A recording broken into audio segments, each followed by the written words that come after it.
โดนปันใดในอาทิตย์นี้เนาะกระทรวงศึกษาธิการและกีฬาของสปป.ลาวกระทรวงศึกษาธิการ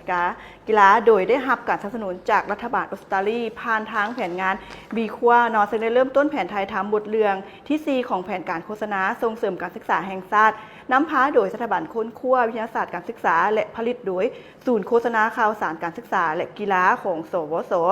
ตอนที่4นี้มีชื่อว่าบ้านที่ให้ความสำคัญกับการศึกษาซึ่งจะนำเสนอเกี่ยวกับการตอบสนองที่น่าประทับใจและนำพาโดยสุมสุนเพื่อแก้ไขอัตราการเข้าเรียนให้ที่ว่าลดลงและแสดงให้เห็นว่าการร่วมมือกันจะสามารถรับประกันอนาคตที่ดีกว่าเก่าของเด็กน้อยได้แนวใดท่านนางปริญญาเอกนางดารวรกิตติพันธ์รองรัฐมนตรีกระทรวงศึกษาธิการและกีฬาของสปป.ลาวได้ไปเยี่ยมยามสถานที่ถ่ายทำในมื้อทำอิฐเพื่อสังเกตการณ์และให้กำลังใจทีมงานถ่ายทำท่านได้ยั่งยืนเกี่ยวกับการความสำคัญของแผนงานโฆษณาส่งเสริมการศึกษาเพื่อปรับเปลี่ยนทัศนคติเกี่ยวกับการศึกษาแผนการโฆษณาครั้งนี้แม่นเว้าเกี่ยวกับการสร้างวิสัยทัศน์ร่วมมือกันเมื่อชุมชนเห็นได้คุณค่าแก่การเรียนเด็กน้อยจะได้รับทักษะที่ว่าเขาเจ้าต้องการเพื่อสร้างความเจริญรุ่งเรืองและประเทศชาติของพวกเขาก็จะมีความเข้มแข็งขึ้นด้วยการแสดงให้เห็นว่าครูสอนครอบครัวและชุมชนจะสามารถเฮ็ดเวียกร่วมกันได้แนวใดและพวกเขาจะแนใส่ปรับเปลี่ยนทัศนคติและเฮ็ดให้การศึกษาเป็นบุริมสิทธิ์หลักสำหรับทุกครอบครัวได้แนวใดเรื่องดังกล่าวจะเป็นการติดพันเบิ่งตามตัวละครหลัก3คนที่มีชีวิตของเขาเจ้าได้เปลี่ยนแปลงไปย้อนหมู่บ้านของเขาเจ้าได้เลือกที่จะให้การสนับสนุนด้านการศึกษานางดาวจะช่วยเวียกเหือนแทนที่จะไปโรงเรียนเท้าพรเอาแต่ลิ้นและนางเปิ้ลผู้ที่มีความพิการทางร่างกายบ่ได้ลงทะเบียนเข้าเรียนในบ้านได้จัดกล่องประชุมร่วมกับชุมชนเพื่อยกให้เห็นถึงผลกระทบทางลบในระยะยาวจากที่ว่าเด็กน้อยบ่ได้ไปโรงเรียนชุมชนดังกล่าวได้แจ้งว่า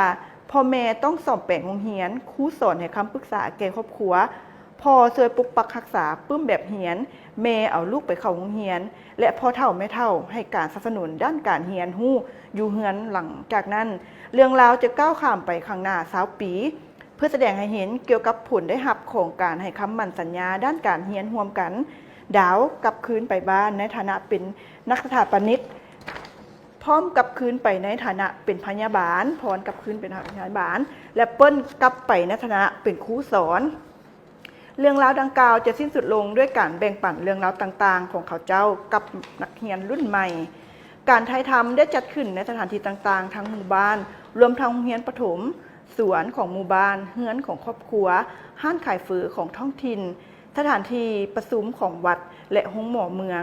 การมีส่วนร่วมของท้องถิ่นแม่นเข้มแข็งหลายสมาชิกชุมชนหลายกว่า80 คนได้อาศัยสมัครเข้าเรียนร่วมการแสดงเรื่องดังกล่าวพร้อมกับนักเรียนและครูสอนเกือบ200 กว่าคนจากโรงเรียนที่ว่าเข้าร่วมเนาะอันนี้ก็ถือว่าเพิ่นเริ่มถ่ายทำตอนที่4เกี่ยวกับการส่งเสริมเกี่ยวกับการศึกษาให้นักเรียนหันเข้ามา